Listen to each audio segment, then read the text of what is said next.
Kamusta mga kapatid? Naway sumainyo at sa pamilya ninyo ang kapayapaan ng Panginoong Hesus. Amen. Ako po si Pastor Antonio Jr. at may napakagandang salita akong ibabahagi sa iyo. Ngayon, para sa iyo na ngayon lang nakarating dito sa unang pagkakataon, nais kitang batiin ng maligayang pagdating at gusto ko na ring sabihin agad sa iyo. Dito, hindi ko gustong talakayin ang relihiyon. Gusto ko lang pag-usapan si Hesus, ang ating tagapagligtas, ang kanyang mga turo, at ang salita ng Diyos bilang ating araw-araw na pagkain. Mga kapatid, ang sarap mapakain ng salita ng Diyos. Napapansin ko, maraming pumupunta sa simbahan na gutom at lumalabas na gutom pa rin. Maraming libangan at bagay ang dinadala ng tao. Kahit maganda, pero hindi ito ang salita ng Diyos. Kaya umaalis ang mga tao na mas walang laman kaysa noong pumasok sila. Mga kapatid, hindi ako naninisi o nagbabanggit ng simbahan.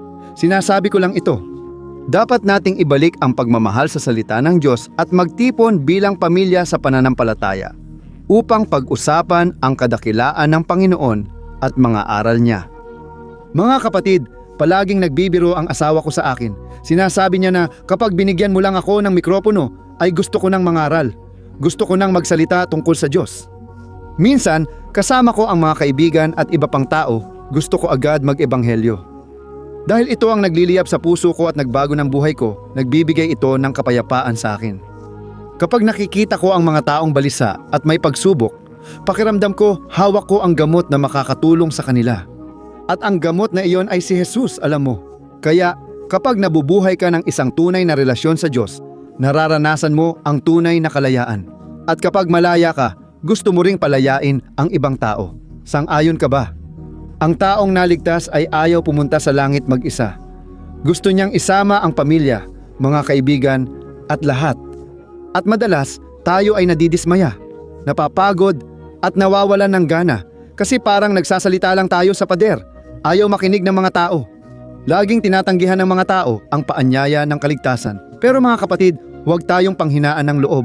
Alam mo kung bakit. Ang nagpapakumbinsi ay ang Espiritu Santo, hindi ang tao.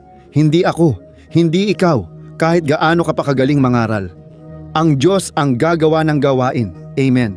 Sabi ng salita ng Diyos, mga kapatid, ang paglago ay mula rin sa Diyos. Hindi mo dapat piliting gawin lahat sa sarili mong lakas, lalo na kung ngayon ka lang nagsimula lumakad kasama ang Diyos. Hindi ganun ang tamang paraan. Sinabi ni Hesus sa Juan Kabanata 15 na kung wala siya, wala tayong magagawa. Kapag sinabi niyang wala, talagang wala mga kapatid. Hindi mo kayang likhain ang kabanalan, hindi mo kayang likhain ang mga bunga ng Espiritu Santo, at hindi mo rin kayang talikuran ang mga bagay na nakakasama sa iyo, ang mga bagay na nagpapahirap sa iyo. Mga kapatid, malinaw na inilagay ng Diyos sa puso ko na magsalita tungkol sa ilang bagay sa iyong nakaraan na may mabigat pa ring epekto sa iyo hanggang ngayon. Alam mo, kapag binalikan mo ang nakaraan at alam mong iyon ay nakasama sa iyo, maaaring relasyon o pagkakaibigan na naglayo sa iyo sa Diyos. Pero hindi mo maiwasang isipin na balang araw, maaaring naging maayos sana ang nangyari noon. Alam nyo, mga kapatid, naaalala ko noong may kasintahan ako bago ako magbagong loob. Aaminin ko, nagbago ako at nagsimulang lumakad sa landas ng Diyos. At nagsimula akong manalangin sa Diyos na baguhin ang puso ng babaeng iyon, na i-convert siya ng Diyos. Araw-araw, pareho ang dasal ko. Diyos, ibalik mo siya. Diyos, baguhin mo ang puso niya. Na sana maging tao siya ng Diyos, lumalakad sa mga landas mo at ihanda mo siya para sa akin. Mga kapatid, isang araw nagbabasa ako ng Biblia sa Aklat ng Pahayag. Hindi ko alam kung naranasan mo na ito, pero habang binabasa ko ang Aklat ng Pahayag, sa huling kabanata sinabi ng Diyos, ginagawa kong bago ang lahat ng bagay. Alam kong hindi tungkol sa relasyon ang konteksto doon. Sabi ng Diyos, sa katapusan ng panahon, gagawa siya ng bagong langit at lupa na wala ng kasalanan, sakit at pagdurusa. Pero mga kapatid, noong oras na yon, pinalinaw ng banal na Espiritu ang mga bagay sa Biblia sa aking mga mata. At sinabi niya ang ganito, ako ay Diyos na mahilig gumawa ng mga bagong bagay, mga kapatid. Para sa akin, nag-alab talaga sa puso ko. Mula noon, hindi ko na hiningi sa Diyos na sana magkatuluyan kami ng babaeng yon, pero ipinagdasal ko pa rin na sana siya ay magbago. Iyan ay ibang usapan, tama? Ang kaligtasan ay para sa lahat at walang kinalaman sa mga pinagdaanan ko noon.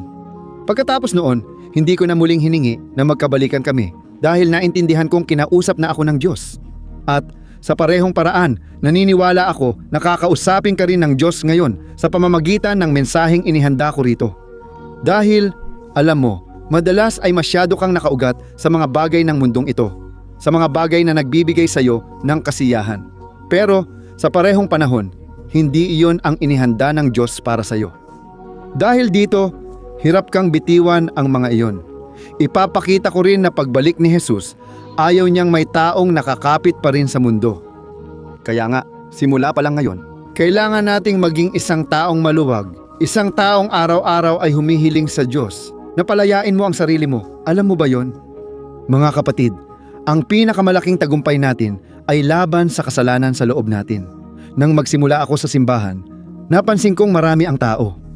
Gustong bumalik sa mundo habang ako na may palabas na at nagsisimula sa landas ng Diyos at ni Jesus. Pero may mga tao na gustong, hindi naman lahat, di ba?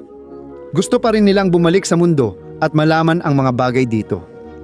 Mga kapatid, kinausap ko ang mga kabataang iyon at sinabi, hindi nyo alam ang hinihiling nyo kapag sinasabi nyong maganda sa labas, kasi hindi nyo pa ito naranasan. Alam ko ang mabuhay sa kasalanan at alam kong hindi ito sulit. Kaya madalas, ang mga tao na nasa simbahan ay gustong lumabas, na parang may magandang maiaalok ang mundo sa kanila. Kaya kung ikaw ang taong iniisip na may mabuti pang makikita sa labas ng landas ng Diyos, manatili ka sa akin hanggang sa dulo. Maiintindihan mo ang sasabihin ko sa iyo. Tingnan mo, napakalakas ng mensaheng ito. Kaya bago tayo magsimula, gusto ko nang hilingin sa iyo na mag-subscribe ka sa aking channel. Sandali lang yan, tingnan mo dito sa ibaba ng video. Sa mag-subscribe button, hanapin ang kampanilya sa tabi, i-click at piliin ang lahat. Ayos! Sige mga kapatid, gaya ng sabi ko, may mga tao na kahit umaabante na, sumusulong na, at naglalakad na kasama ang Diyos, pero tumitingin pa rin sila sa nakaraan. Parang nagmamaneho ka pero laging nakatingin sa rearview mirror. Ano ang maaaring mangyari? Kapag ginawa mo yon, maaari kang maaksidente, maaari kang masaktan. Mga kapatid, may kwento sa Biblia tungkol dito. Isa ito sa mga pinakamalalakas, pinakaseryosong kwento na tumatalakay tungkol sa isang pamilya, pero lalo na tungkol sa isang babae. Ang asawa ni Lot, si Lot ay pamangkin ni Abraham para sa hindi nakakaalam. Ang lalaking ito, mga kapatid, nagbayad ng mataas na halaga dahil dapat sana ay inalagaan niya ng mas mabuti ang kanyang pamilya. Gusto kong bigyang pansin mo ang sasabihin ko dahil sisimulan na natin ang kwento ng pamilyang ito.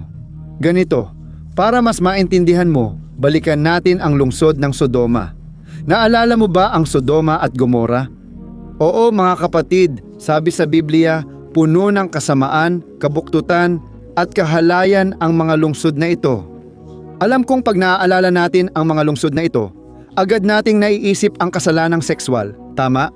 Totoo, marami talaga nito roon. Ayon sa Biblia, namagitan si Abraham para kay Lot at hiniling kay Diyos na iligtas siya mula sa kapahamakan ng dalawang lungsod. At doon, nagpadala si Diyos ng dalawang anghel sa bahay ni Lot. Pero para lang maintindihan mo, pagdating ng mga anghel sa bahay niya, gusto ng mga lalaki roon na abusuhin ang mga anghel. Mga kapatid, tingnan mo kung gaano kasama ang kasamaan nila.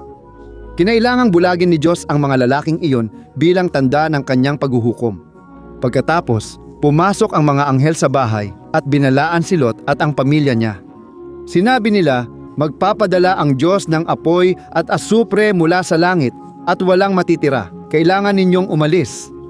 Pero si Lot, mga kapatid, nang ikwento niya ito sa kanyang pamilya, nang tinawag niya ang kanyang pamilya, wala ni isa ang naniwala sa kanya. Malamang kasi si Lot, kahit taong Diyos, ay tinrato ang mga ito na parang biro lang. Alam mo yung kapag sobrang abala tayo sa mga bagay ng mundong ito, at kapag pinag-uusapan natin ang tungkol sa buhay espiritual, kapag pinag-uusapan natin ang langit at impyerno, akala ng mga tao na kalokohan lang yan na wala namang mangyayari dahil sila ay manhid na sa mga bagay at mga kaligayahan ng mundong ito. Mga kapatid, ayon sa Biblia, darating ang parusa ng Diyos sa Sodoma at Gomora. Hindi lang dahil sa kalaswaan, kundi pati sa kakulangan ng pagmamahal at pagkamagiliw sa kapwa. Mga kapatid, mararahas ang mga taong iyon. Wala silang pagmamahal o pakialam sa kapwa. Bawat isa namumuhay at gumagawa ayon sa gusto nila, parang sarili nilang Diyos. Naiintindihan mo? Pero nagpakita ng awa ang Diyos kay Lot at sa kanyang pamilya at sinasabi sa Biblia na ang mga anghel, nakita nilang dumating na ang oras, kaya kinailangan nilang hawakan si Lot at ang pamilya niya sa kamay. At sinabi nila ang ganito, huwag kayong lilingon, huwag kayong titigil kahit saan sa kapatagan. Tumakbo kayo papunta sa mga bundok, sa pinakamataas na lugar, kung hindi ay malilipol kayo. Ibig sabihin, ang utos ay para agad-agad at napakalinaw nito at doon na sila nagsimulang tumakbo. Mga kapatid, nagsisimula na ang pagkawasak at nagsimulang bumagsak ang mga bola ng apoy at asupre mula sa langit. Ang pamilya ay nasa daan na para maligtas, para mapalaya. Iniwan na nila ang bahay, mga ari-arian, mga kaibigan, lahat ay iniwan na nila at ayos na sana ang lahat. Ngunit sa gitna ng takbuhan, mga kapatid, may nakakatakot na nangyari. Tingnan ninyo kung ano ang sinasabi ng salita sa Genesis, Kabanata 19, talata 26. Ang asawa ni Lot, gayon paman, lumingon siya pabalik at naging isang haliging asin. Tingnan ninyo ito. Napakalalim ng talatang ito, mga kapatid. Baka iniisip ninyo, grabe pastor, bakit namatay ang babaeng ito dahil lang lumingon siya pabalik? Napag-isipan nyo na ba iyon? Bakit? Totoo bang simpleng paglingon lang ang dahilan ng pagkamatay ng babae? Baka naman naintriga lang siya kaya tumingin pabalik. Kung iisipin, ganun din tayo minsan, di ba? Iniisip ko na kahit ako, baka gusto ko ring lumingon pabalik. Kaya, mga kapatid, napagtanto ko, ang paglingon pabalik ay hindi lang pag-ikot ng leeg o dahil curious tayo. Hindi iyon ang tunay na ibig sabihin. Ang paglingon na iyon ay palatandaan ng damdamin ng babae. Tumatakas ang kanyang katawan, pero ang kaluluwa niya ay naiwan pa rin sa Sodoma. Ang puso niya ay nakakapit pa rin sa buhay na meron siya doon. Marahil sa material na bagay, mga kaibigan, at maging sa mga kasalanang karaniwan sa lungsod na iyon. Dahil marahil sa mga sandaling iyon, ang mga kaginhawaan sa Sodoma ay naging isang idolo sa puso niya. Isang bagay na mas hinahangad niya kaysa sa pangakong kaligtasan na iniaalok ng Diyos. Kaya parang ang katawan niya ay umaalis na, pero ang kaluluwa at puso niya ay hindi pa. At sa parehong pagkakataon, ito ay isang pagsuway dahil ibinigay na ng Diyos ang utos. Alam ng Diyos na kailangan nilang sumunod at kailangan nilang magmadali. Kaya, para lang buodin natin dito. Ang hinihingi ng Diyos ay hindi pagbabago ng tirahan, hindi pagpunta kahit saan. Ang hinihingi niya ay pagbabago ng ugali. Nang lumingon ang babaeng iyon, para bang sinasabi niya, mas maganda pa ang buhay ko noon kaysa sa kinabukasang iniaalok ng Diyos. Mga kapatid, nilait ng babaeng ito ang kaligtasan. Alam mo yung sinasabi ko sa iyo? Binanggit ko kanina sa simula na madalas, may mga bagay na nakasakit sa atin noon. Pero kahit ganon, nananatili pa rin tayong nakakapit doon. Ganon din ang naranasan ng babaeng ito, hati ang puso niya. Nitong mga araw, may binatang lumapit at humingi ng payo sa akin. Hindi ko na lang idedetalye tungkol sa kanya kasi baka nakikinig siya ngayon at baka may mga nakakakilala sa kanya na makakakilala rin.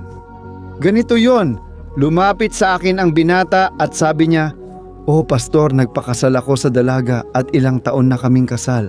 Pero may isang detalye, tuwing kasama ko siya, namimiss ko yung mga niligawan ko bago ako ikasal. Pastor, naging magulo ang buhay ko, puno ng kasalanan. Kaya lagi kong naiisip ang mga babaeng iyon, lalo na kapag mag-isa ako. At sinabi niya, "Pastor, ang problema ay mahal ko ang asawa ko, pero hindi ko makalimutan ang mga ex ko." Kaya kinausap ko siya, ipinakilala ko ang Diyos, at sinabi kong hindi dapat ang ating iniisip ang magtakda ng ating buhay o nararamdaman, kundi mamuhay tayo sa pananampalataya. At kapag sumunod ka sa Diyos sa pamamagitan ng pananampalataya, kahit na naroon pa ang iyong mga nararamdaman, kahit na gusto mong magkasala, sumuway sa Diyos. Kapag sumusunod ka sa pananampalataya, handa kang gawin ang gusto ng Diyos at hindi ang gusto mo.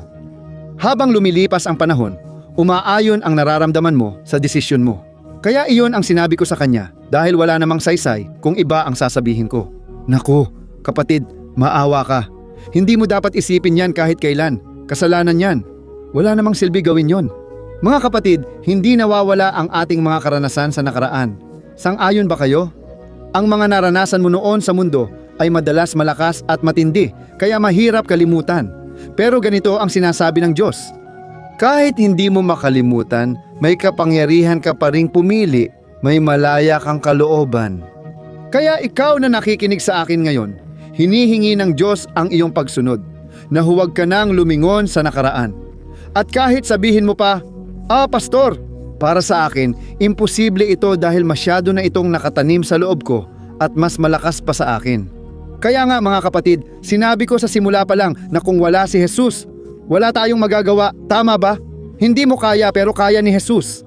Halimbawa, sinabi ni Jesus sa mga disipulo na mas madali pang makadaan ang kamelyo sa butas ng karayom kaysa sa mayamang makapasok sa kaharian ng langit. Nagtanong si Pedro na disipulo, Panginoon, kung ganun, sino pa ang maliligtas? Kung ganun pala kahirap? At sinabi ni Jesus kay Pedro, para sa tao, imposible ito. Pero para sa Diyos, lahat ng bagay ay posible. Kaya mga kapatid, ganyan ang kaligtasan. Ito ay isang regalo na ibinibigay ng Diyos sa atin. At hindi ito galing sa ating sariling kakayahan o pagsisikap, kundi sa pananampalataya lang natin sa Kanya. At kapag naniwala ka kay Jesus, doon ka palang bibigyan ng kakayahan ng Espiritu Santo na gawin ang kalooban ng Ama. Amen. Mga kapatid, kaya balik tayo sa usapan tungkol sa asawa ni Lot. Kailangan nating mag-ingat sa ating nararamdaman. Ilang tao ang sumusuko sa isang kasal, sa isang matatag na relasyon, para lang maranasan ang isang pakikipagsapalaran? Baka galing lang yan sa bugso ng damdamin, hindi talaga mula sa Diyos para sa Kanya. Mag-ingat ka. Gusto ko lang basahin dito ang isa pang talata kung saan mismong si Jesus ang nagbanggit tungkol sa asawa ni Lot. Tingnan mo, nakakatuwa ito. Libu-libong taon ang lumipas, si Panginoong Jesus mismo ang nagpaalala tungkol sa babaeng ito dahil siya. Tandaan ninyo mga kapatid na dito tinuturo ni Jesus ang tungkol sa kanyang muling pagdating. Binanggit niya ang kahalagahan ng pagiging handa at hindi pagkakapit sa mundo. At doon, sa gitna ng kanyang pagtuturo, may sinabi siyang isang bagay na napakasimple, ngunit makapangyarihan. Tingnan mo kung ano ang nakasulat sa Lucas, Kabanata 17, talata 32 at 33. Sinabi niya, alalahanin ang asawa ni Lot, ang nagtatangkang magligtas ng buhay ay mawawalan nito. Ang mawawalan ng buhay dahil sa akin ay magkakamit nito. Pakinggan ninyo mga kapatid, sabi ni Jesus, alalahanin ninyo ang asawa ni Lot. Ibig sabihin, huwag kumapit sa mga bagay sa mundo dahil panandalian lang ang mga ito. Huwag subukang panghawakan ang dati ninyong makasalanang buhay dahil lilipas din iyon, ngunit ang kaligtasan ay walang hanggan. Mga kapatid, ang pinakamasamang bilangguan na maaaring kalagyan ng isang tao ay ang bilangguang espiritual. Ang pinakamasamang bilangguan ay yung nakaalis ka na sa lugar na iyon, pero ang puso mo ay nakakadena pa rin doon. Nasa simbahan ka tuwing linggo, umaawit ng papuri, minsan pa'y nangangaral. Pero ang isipan at puso mo ay nasa kasalanang patuloy mong ginagawa. Mga kapatid, sinasabi nating, napatawad ko na siya, pero may sama ng loob pa rin tayong nararamdaman. Umalis ka na sa toxic na relasyon, pero gabi-gabi mo pa rin tinitingnan social media niya. Mga kapatid, paglingon sa nakaraan ito, sabi ng Diyos ngayon, lumabas ka ng Sodoma. Itigil mo na ang pagpapatuloy sa mga bagay na nagdulot lang ng sakit sa iyo, yung mga bagay na nakakasama lang sa iyo na lalong nagpapalayo sa iyo sa Panginoon. Amen. Mag-ingat kayo mga kapatid dahil marami ang nagsasabing malaya sila, pero alipin pa rin sila ng kasalanan at masasamang bagay. At sasabihin ko pa, kung patuloy nating pinapalakas ang ating nakaraan, yung mga alaala, yung mga pananabik, yung mga damdaming hindi naman galing sa Diyos, mga kapatid, mawawala sa atin ang mga biyayang inihanda ng Panginoon sa hinaharap. Kaya ngayon, mananalangin tayo at hihilingin sa Diyos na sirain ang lahat ng nagbibihag sa atin. Si Jesus ay naparito sa mundong ito para bigyan ka ng masaganang buhay. At ayaw niyang maging alipin ka ng kahit ano. Kung may tinatago kang kasalanan, hindi ako nandito para manghusga dahil naranasan ko na rin yon. Aaminin ko, iyon ang pinakamasama kong naranasan. Sabi mismo ni Haring David, nang itago ko ang kasalanan ko, parang tumanda ang mga buto ko at pakiramdam ko ako ang pinakamasama sa lahat. Kaya, mga kapatid, ang pinakamainam na gawin ay aminin mo na ngayon ang iyong kasalanan. Gawin ito ng taos-puso dahil binigyan ka ng Diyos ng pagkakataon. Nais kanyang palayain, kaya huwag gawing biro ang espiritual na bagay. Di natin alam ang huling araw natin sa mundo, pero nais ng Panginoon na ikaw ay nasa liwanag kasama si Jesus. Amen. Kaya tayo ay mananalangin ngayon. Magtataas tayo ng panalangin. Gusto ko talagang isulat mo sa komento. Nangusap sa akin ang Diyos ngayon. Isulat mo ito para mapalakas ang loob ng iba na gustong makinig sa salita. Sige? At sa pagtatapos ng panalangin na ito, hinihiling ko na ipadala mo ito sa pinakamaraming tao na kaya mo. Sa ngayon pa lang, gusto ko nang magpasalamat mula sa kaibuturan ng aking puso sa inyong lahat na nagpapadala nito sa mga grupo sa WhatsApp. Tingnan mo kung ilang tao ang lumalapit sa akin at nagsasabing, "Pastor, ipinapadala ng tatay ko ang mga panalangin mo." "Pastor, tingnan mo ang nanay ko." Ako mismo, ipinapadala ko ito sa marami. Mga kapatid, gusto kong sabihin, hindi lang ito para sa akin, kundi para sa Diyos. Nagsasagawa kayo ng ebanghelisasyon at sigurado akong may gantimpala kayo. Amen. Luwalhati sa Diyos. Kaya ipikit mo ang iyong mga mata at gusto kitang ipagdasal ngayon. Haleluya. Manalangin tayo. Panginoon, aking Diyos at aking Ama, gusto kong magpasalamat sa iyo para sa panibagong araw. Salamat aking Diyos para sa napaka-espesyal na sandaling ito. Ang saya, Ama, na nagkakatipon kami dito bilang isang lumalago at matatag na pamilya sa pananampalataya. Ama, hinihiling ko po na huwag mong hayaang maputol ang tanikala ng panalangin na ito kailanman. Naway araw-araw, Ama, bigyan mo ako ng lakas para makapiling dito, nadala ang iyong salita. Bigyan mo ako ng karunungan, Panginoon, at ihayag mo sa akin ang salita na kailangan kong ibahagi, ang aming kakanin sa araw-araw. O, aking Diyos, bigyan mo kami, Ama, ng iyong salita dahil ayaw naming magutom, kundi nais naming mapakain ng mismong Panginoong Hesus araw-araw.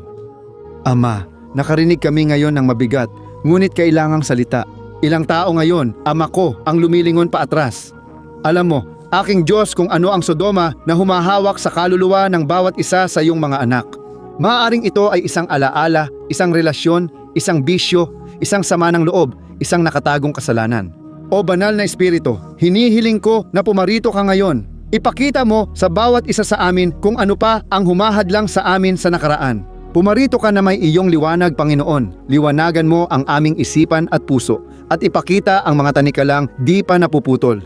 O Diyos ko, ilang tao ang nakipagtalik sa iba noon. At ngayon ay parang sila ay magkadikit pa rin. Parang may tali pa ring nagdudugtong sa kanila. Pero sa sandaling ito, binabsag namin ito sa espiritual na mundo. Pinapalayas ko ngayon ang lahat ng kasamaan na bumangon dahil sa mga puwang na ito. Ama, palayain mo ang iyong mga anak, Panginoon. Tinawag mo kami para sa kabanalan. Kabanalan sa isipan. O Diyos, tulungan mo, Ama, ang iyong bayan. Tulungan mo kami, Panginoon, na mamuhay sa paraang kalugod-lugod sa iyo. Panginoon, basagin mo ang bawat tanikala at bitag ni Satanas na dulot ng pananabik sa masasamang bagay, upang kami ay madapa. Naway mabasag ito ngayon sa kapangyarihan ng pangalan ni Jesus. O Ama, basagin mo ang posas at tali, Panginoon. Palayain mo ang mga bihag at bigyan ng lakas ang iyong bayan upang makalaya. Nanalangin ako, Panginoon, para sa kagalingan. Pagalingin mo ang sugat sa damdamin at masakit na alaala ng nakaraan. Kung saan may pusong wasak, pusong sugatan, pusong hindi na kayang tiisin ang mga pagsubok ng mundong ito. Jesus, dalhin mo ngayon ang iyong kagalingan. Alisin mo, Jesus, ang lahat ng bigat, kasamaan, kahihiyan, pakiramdam ng pagkakasala at kakulangan ng pagpapatawad, Panginoon.